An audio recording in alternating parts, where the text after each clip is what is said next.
Welcome everyone to the L7C podcast, Women's College Gymnastics edition. Today, we are here with our first gymnastics podcast of 2026, which means making her return to the pod, her first one of 2026. Dr. Sarah Bogan, how are you doing today? I'm doing so well. I'm super excited to be back on the pod. Oh, yeah, we're happy to have you back. And yeah, before we just dive into what's going on recently, because we are recording right at the end of the month of January, so we've had some meets and things of that nature, obviously. What were some off-season updates that you wanted to share that the audience may not have known as we're a month into the season, and then we'll just dive into a little bit of what's been going on. Yeah, so unfortunately, we remember last year Florida did not make the four on the floor or final four on the floor. They had a little bit of a tough showing in the postseason. But in my opinion, they really made that up in the elite season. So this summer at U.S. National Championships and in the selection procedures for the World Championships, three out of the four gymnasts selected to represent the United States at Worlds were Florida Gators. So Leanne Wong, recent grad, we've talked about her before, absolutely amazing. Went on to win silver in the all around for her second time in her career on the world stage after she had this storied NCAA career. Awesome. Sky Blakely, who tragically had her Achilles rupture right before team selection for the Olympics, is back. Made her elite comeback, made the world team, and someone we'll be talking about quite a bit over the next couple of years once she gets into college is Dulcie Kaler, who is a Florida commit, also made the team, was kind of a surprise. The fourth member of that team was another NCAA athlete, Jocelyn Robertson, for Arkansas. So again, it was a very NCAA gymnastics heavy team. And we're going to continue to see this crossover. But in terms of the elites and showing that there are a good school and a good destination for elites who want to continue their elite international careers, I think the University of Florida is setting themselves up really, really well to continue to contribute and recruit that really good talent. So this summer was a very good summer and fall for the Gators. Um, I also wanted to highlight, always in the off season, we have the coaching carousel. And so there were some notable coaching changes, most notably the Howells at University of California. So Cal has had this meteoric rise in the past several years. They've made it to the finals, they've made it to nationals multiple times now. They were really looking like the next team for a while, Hmm. but they have actually recently lost their coaches. Um, so Amy Smith at Clemson was actually dismissed for conduct reasons. We could get into that. They were some of the same conduct reasons that she was criticized for when she was at Utah State. But Amy Smith was just dismissed from Clemson at the end of the season. That opened up the Clemson job. And that is a really, with, NIL and everything, a private school like Clemson that's really, really willing to continue investing in their sports that aren't just the big money making sports, is really attractive. So they were able to poach the Howells from Cal. So we're already seeing quite an interesting improvement by Clemson. We're seeing a number of transfers going there, a number of new recruits, and they're already performing pretty well as a team. They're seated at 16th right now, currently. And in addition to that, the Clemson move, there were some transfers to Clemson. A lot of the top gymnasts either at Cal either graduated or moved to other places. So one really notable name is MJ Frazier. She was, in the all-around discussion for the past couple of seasons, stand out for Cal. She's transferred to the University of Florida and is adding to the embarrassment of riches they already have there. So unfortunately, I think we're going to see in this season, Cal has a lot to bounce back from and a lot of rebuilding that it needs to do. So I wouldn't be surprised if we see Cal much lower in the standings this season than we have in more recent seasons. So those are just a few contextual things to watch. Fair enough. Fair enough. So, bef and then with those changes and whatnot, and you talked about Florida and the elite and all that stuff, what were your expectations before the season started? Like, what teams were you like when the season started? Like, oh, okay, maybe I should watch out for them, or maybe this should be a team that they could do some things if things shake their way, or is it going to be the same normal powers this year, or as your experience, if you've been able to speak on this podcast, you could say that since you've started, you've been able to witness some of the crazier years of recent memory of the sport. Yes, for sure. I mean, in my years covering this, like I've learned that some things will always stay the same. Like Oklahoma is always going to be in the top. Hmm. Um, Florida is always going to be up there. LSU in recent years has been making a play and being up there, but there are also always surprises. So, something I expected coming into the season was that Oklahoma was going to continue to be at the top. And they're certainly one of the top teams again this year. I was expecting Florida to be great. I was also expecting UCLA to really make a push and really build off of their runner-up finish last year unexpectedly, especially with it being Jordan Chiles' senior season, you know.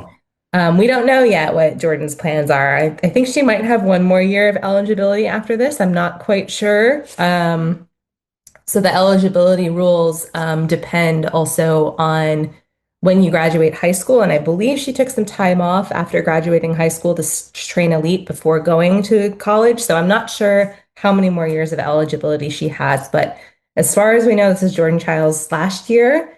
It's her senior year. It's an important year. And I think that energy is going to carry the team a lot. So UCLA is absolutely doing what I'm expecting them to. Um, I was unfortunately expecting Cal to fall as they have. It looks like they're seated. It's week 4 now as we're speaking. They're down at number 20, which I don't remember the last time Cal has been that low at this point in the season. Why did you expect them to be lower? Oh, just because of the coaching change. You know, the coaching change, the graduations, the transfers out. There haven't been a lot of strong recruiting. You know, we kind of saw last year too. They had all these superstar upperclassmen, but they didn't have similar talent coming in. Um, and coaching changes are always really tough on these teams. So we saw like Utah State, certainly, you know, lower in the rankings, but still, they really fell when they had the new coach come in. UCLA certainly suffered after Miss Val left and Chris Waller took over for a while. There's always growing pains when a storied program kind of has a shift in leadership.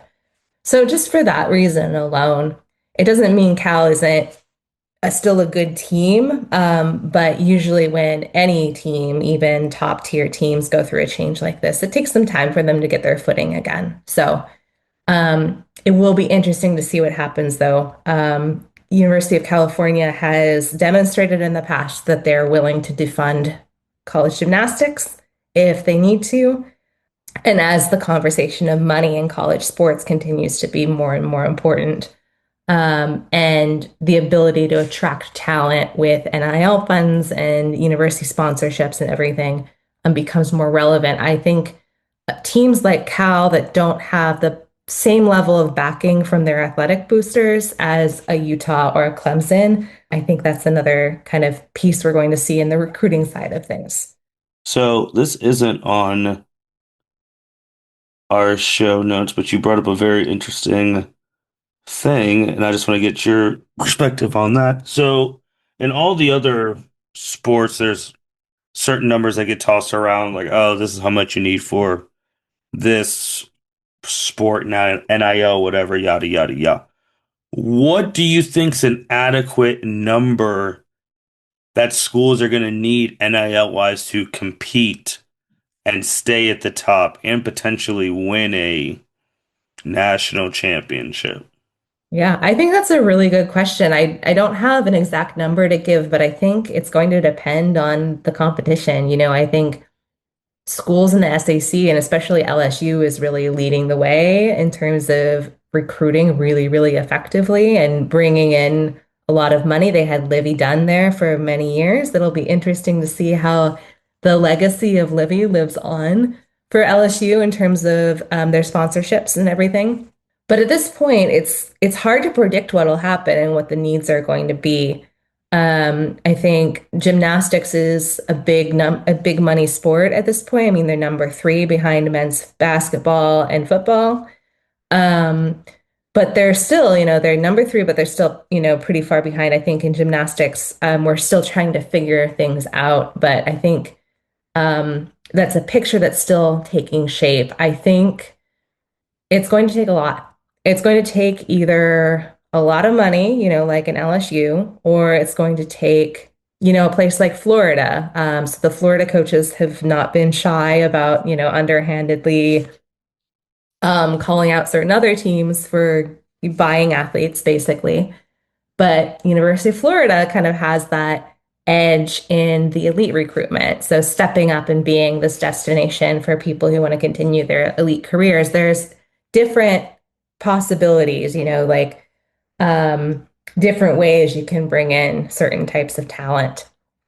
And I think the story of what's going to work and what the needs are going to be is still being written. But as it's being written, I'm very concerned about the schools that maybe don't have as many resources and that we're going to see a college gymnastics situation like we saw in the past, where it was just domination of four teams and that's about it. I think the sport is better when there's a lot more competition and a lot more possibilities for any team to make it to the four on the floor, not just the rich getting richer. So that's something I'm going to be watching as things kind of unfold here. Do you think $1 million is enough, just in your estimation? Or does Oh, a team as a whole need to spend a million, more than 1 million? oh gosh, I don't know. I'm not the person to ask. But I mean, certainly, I think it's up there. Okay. 'Cause I'm trying to think of what's the average? Because obviously not everyone is making what Olivia made um, when she was at LSU. Not everyone's making what Suni made. Those were in the high millions, or now or Carrie or Jordan Childs or like any of those top people. People usually are at the low to median range. And like when you hear other sports like a football team saying, oh, they've spent $20 million on their roster and stuff like that. And I don't think gymnastics is spending anywhere near that. So I'm just wondering if $1 to $5 million is enough to assemble a team good enough to compete with the other top teams, because now, especially with high school recruits and transfer portal, all that stuff, it's getting brought up. I mean, near the end or in passing, like, all right, well, what's the NIL package like? So it's like, Hmm. and then just looking at the rankings as we can transition in, like, just looking at the top four currently. I mean, Oklahoma, we know their gymnastics history. Yeah, To if you want to LSU. win, if you want to win, you go to Oklahoma. Yeah, so that one is like that could be that's an easy pitch. If you want to Hmm. be a national champion, come to Oklahoma, the NIL will take care of itself. LSU, obviously they won in 2024. They've been doing really well since, especially I've started following it, so they also have that type of pitch. I will add that LSU's been doing a really good job with recruiting former elites and also recruiting transfer students. They have a really strong transfer rate. So like we saw this with Cami Hall Mhm. moving from Utah to LSU for her senior year, for her fifth year. Another recent transfer that I'm really excited about is Courtney Blackson, a Boise State gymnast, took a year off. She finished her career, was super injured, made it to the nationals 2 years in a row as an individual, retired, then decided to come out of retirement, and LSU got her. And she said as soon as she announced her retirement or her coming out of retirement and going into the transfer portal, she immediately had an Instagram message from the Griffiths at LSU. Like they have the recruiting down to a science. They have the recruiting of transfer students down to a Right. science. So obviously they have that Alabama 3. That's shocking to me. I mean, Bama is really impressing me this year. but are they going to But be there at the end? Or is this just like a we'll we're number see. 3 right now, but then when it gets to that tournament and We'll see pressure what makes happens. diamonds. They do kind of have like that SEC boost, like the scores tend to be higher in the SEC, Okay. but I watched a lot of Bama last year and I was surprised they weren't higher. I think they're another team. They recently had a big coaching change and they're kind of working their way up. And if you are like something you need to remember about Alabama, which is similar for Georgia, back in the days when Georgia and Alabama ruled the world. Hmm. Like those were the two teams. So if you were a little kid growing up watching that and you're a gymnast now, I can see, Bama and Georgia certainly being really big destinations for So talent. you're a believer in them this year. I am. I think they're kind of an underdog. I think I have made the mistake of underestimating them in the past, but usually they come out of nowhere and surprise me and really impress me. So I think they're a team that has a ton of talent. They compete well. They have a lot of potential. I think I'm not surprised to see them where they're at now. I'm surprised to see other teams lower, but I'm not surprised to see Bama up there.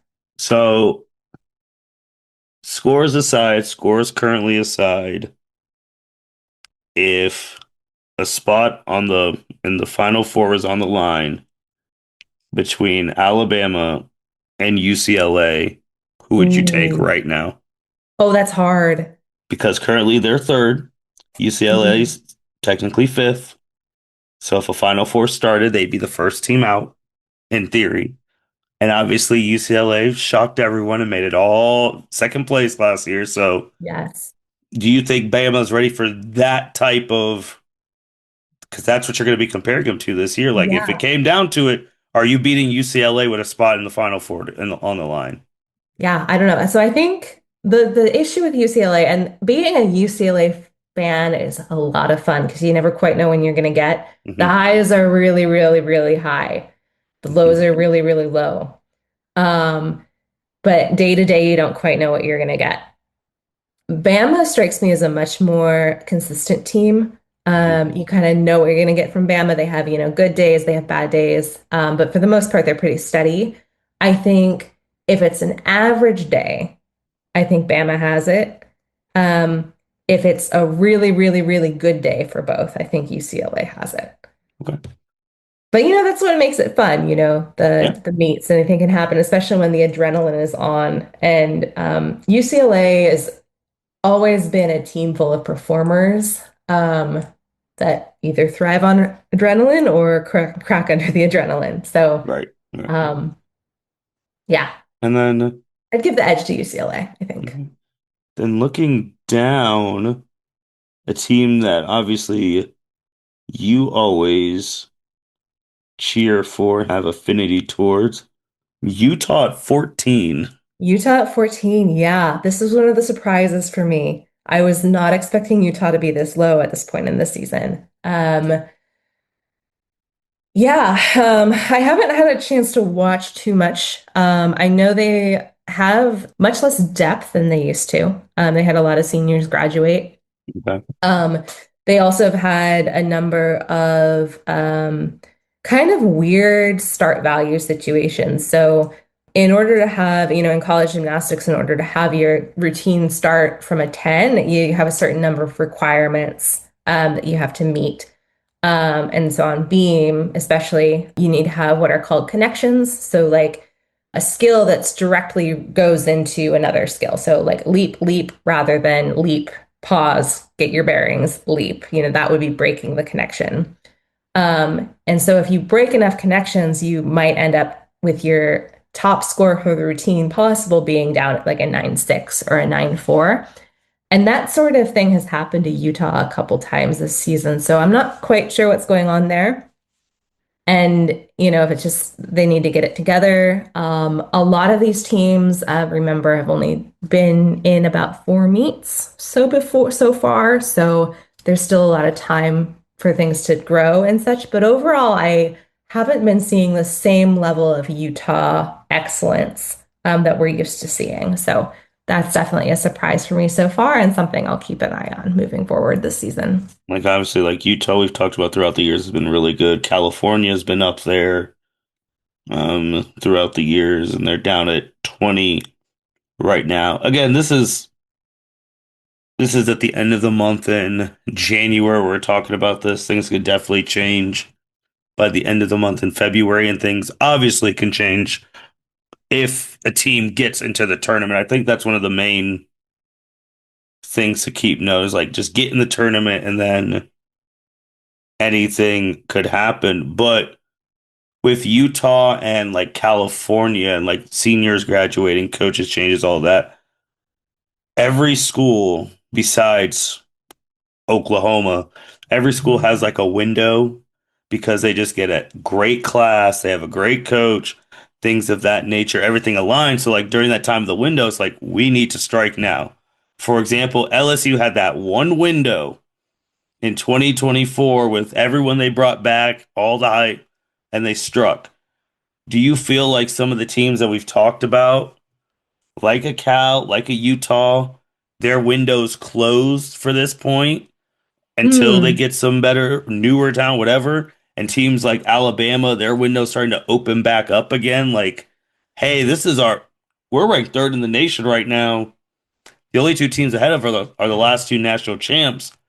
If this is a year we're going to go for it, we need to go for it now because we might not have this chance again for a minute. Yeah, I think I would say maybe UCLA is in that situation right Okay. now just because they have Jordan. Hmm. Not just because of her talent, like obviously, like she's capable of scoring a perfect 10 consistently every meet, no Hmm. problem on every event.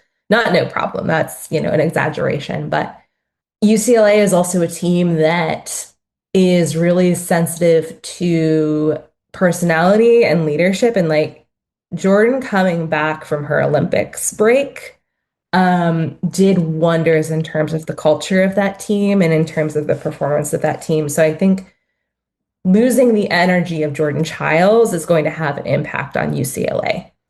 So that's my concern for UCLA. And I agree with you. Like, obviously, every team believes they can win until they get to that point where they're like, oh my God, we can actually win.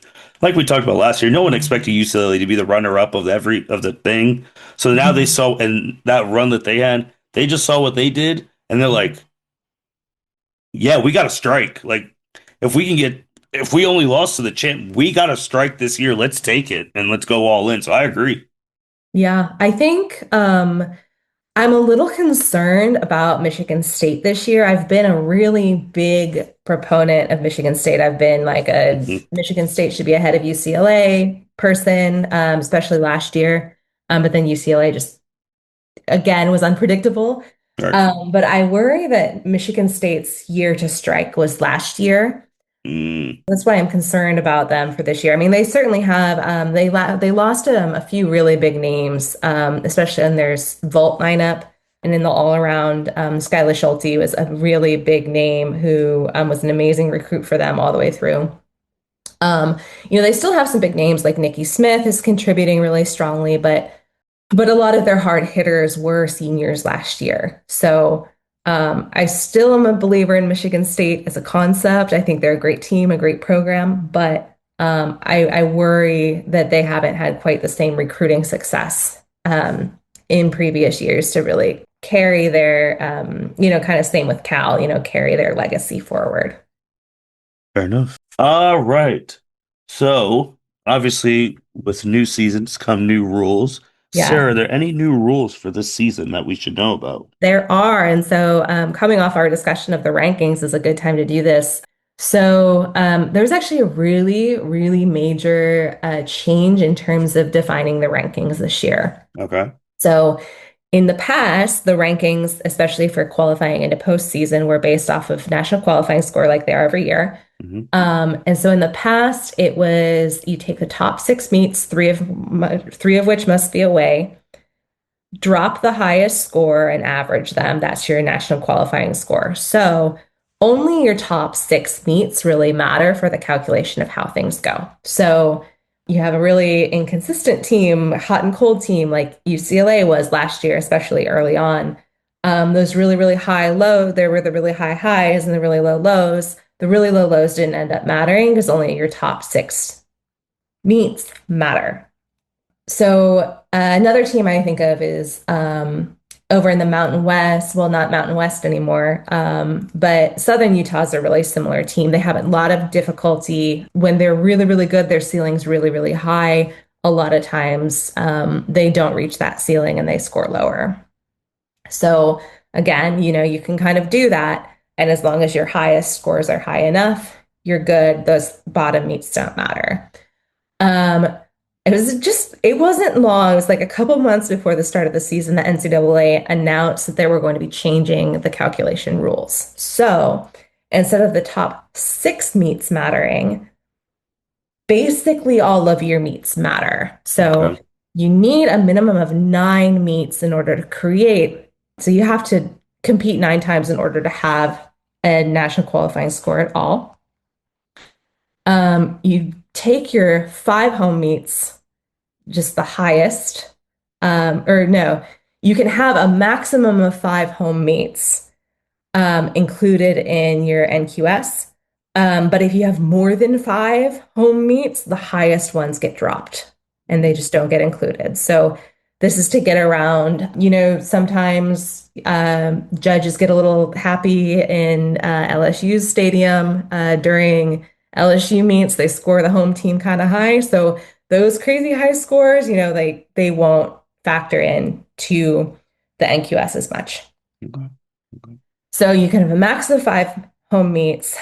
You then you have to have at least five away meets, um, and all of your away meets are included. Once you get up to five, you need at least five in order to get the NQS and to qualify into postseason at all. But then basic all of them are included. So you have a list of meets, scores.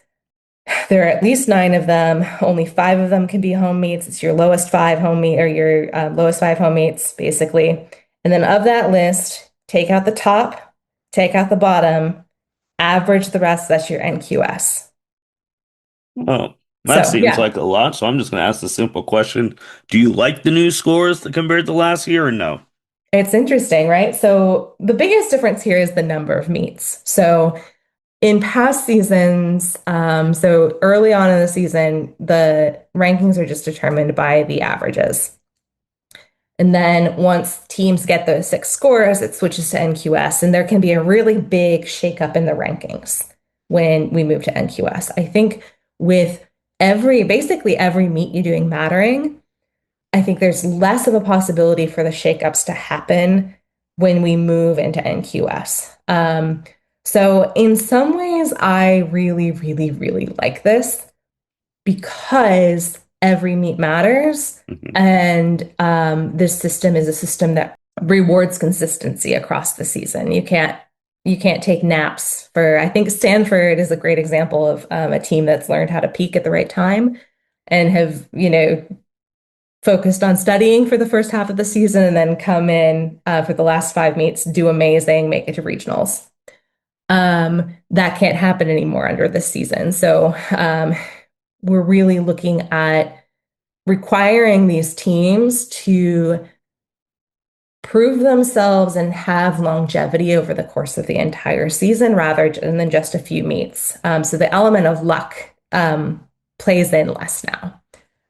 On the other hand, it'll be interesting to see how this plays out in terms of teams being willing to take risks. So we've been able to see a lot of really cool higher difficulty in NCAA. I think because in part there are these possibilities for meets to be dropped or things like that. Like you've got more room in the beginning of the season to figure things out and make mistakes. And I think that has allowed teams to really thrive more at the end of this season.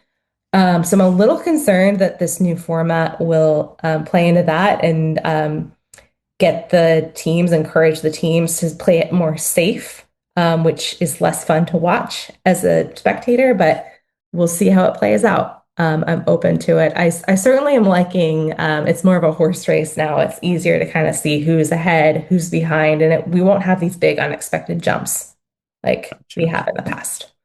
Well, that is good to know. That is good to know. We got to keep a lookout on that. Just a couple other things before we wrap up. Obviously, we've talked about Jordan. It is her senior year. I mean, there's nothing really more to add though, as far as she, as the tagline says, she is that girl. She She is. already has the most perfect tens this year. There have only been one, two, three, four perfect tens. Two belong to her. One on the vault, one on 117, 2026, and one on floor Yeah, and I will literally three say, days ago. I do believe that her perfect 10 on the vault was her first career perfect 10 in college on vault, which Yeah. is really exciting. She now has had 10s on all four events, which is Yeah. a big deal. And yeah, but she just follows it up the next week getting one on floor. So she has two out of the four so far in this young season. There's nothing really more to say about her. Do you have anything else you want to say about Jordan? No, just if anyone out there listening has an opportunity to go see Jordan Chiles in person or UCLA, the whole UCLA team, the UCLA team as a whole is always a treat to watch. I highly recommend it. And I know a lot of our listeners are in the Midwest. UCLA is the Big Ten team. They spend a lot of Yep. time in the Midwest. So a good friend of mine lives in Minneapolis, and I bought her tickets to go see UCLA at Minnesota next weekend. So highly recommend people going out when they can. And one thing after that that you listed too is how UCLA is going to Stanford in March, head-to-head bronze medal rematch because Anna is at Stanford now. Yeah, Anna Barbosu. So of the bronze medal debacle fame, Anna Barbosu Mm, of Romania was recruited by Stanford. I know the coaches. So there were a couple of coaches who were hired by Romania to kind of take over the program because they were having a really tough time rebuilding after some of their retirements. And one of the things that the coaches really wanted to do was to encourage more of those athletes to go to college and to have lives outside of gymnastics. And so I know coaches are really, really proud and really excited for Anna to go to Stanford. And it'll be really interesting to see those two women on the floor together. Um, the bronze medal appeal process. So Anna currently has her bronze medal. She's officially mhm. the bronze medal winner. Jordan still physically has her bronze medal. She's not given it back yet because there's still litigation ongoing with the Swiss tribunal. Um, haven't heard anything new and any new information about that. But officially, she's no longer the bronze medal winner. But I'm looking forward to seeing how the floor and the how the gymnastics plays out. But I'm also looking forward to seeing how the two of them handle each other on the floor with each other. I'm expecting them to be very supportive of each other. But regardless of what happens, I think it'll be a good headline and something to look forward to later in the season come March. They gotta have that on national TV if they're smart. And then obviously your home, the Mountain West, Utah State, how having a big glow up. Yeah, I'm really, really impressed by what I've seen from Utah State so far this year. I've always been impressed by them. I think this year they are carrying themselves like champions. They're not scared anymore. They believe in themselves, and that's what I'm sensing. They also had some really notable coaching changes. So their vault coach, Rachel Slocum, a former Florida Gator, moved on. And they actually, a name that some of our listeners might recognize, they brought in a new coach, Olivia Troutman of Oklahoma fame. So there's even more OU energy coming into Utah State. Um, and so far, I think it's working for them. Their vaults are looking better. Their bars are looking better. They're just all competing much more confidently, which is really fun for me to see. They're leading the Mountain West right now, and they're doing it in a commanding way. So I'm excited to see what Utah State continues to do and how they continue kind of building back from, uh, the starting point that Kristen White took over a few years back. So big shout out to them. I'm really looking forward to watching them continue to work through this season. Is there anything else? That's all for now. It's been a fun first month. I'm looking forward to seeing what next month brings. Well, you brought up about obviously if you're in the Midwest and UCLA competes in the Big Ten, which is so crazy to say, but you are also in an area where you have a lot of elite teams in that vicinity. Are you planning to go to any sort of meets for this season? Oh, I do not. I don't currently have any plans. I'll tease something a little bit. There's a possibility I won't be living in Miami for much longer. Uh, So we'll see what happens there. But regardless of where I'm living by postseason, I always enjoy going to at least one of the regional sites. Um, so whatever regional is closest to me, wherever I'm living when postseason comes around, I think that's the meet I will most likely go to in person. So okay. I think I also might be tempted to go out to Boise for the Mountain West Championships, but it'll depend on my life and my budget. But no, for the Okay. most part, I'm watching from my couch this season, Okay. unfortunately. But it gives me a lot more flexibility to watch many meets at once. That's true. That's true. Are you Oof. going to go to any this year? Uh, I know you had a lot of fun last time you um, went. let's see. It's- It really just depends on usually the weekends obviously work best for me. Um,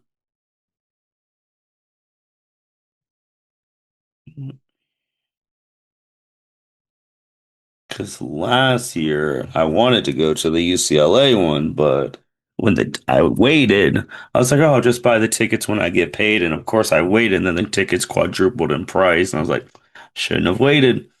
But yeah, the goal is to go to one. I don't know which one. Sometimes I think the quad meets are pretty fun, but it'll be one of the Ohio State ones. I'll have to figure that out. The goal is hopefully, we don't know yet, but hopefully, we'll see. We'll see.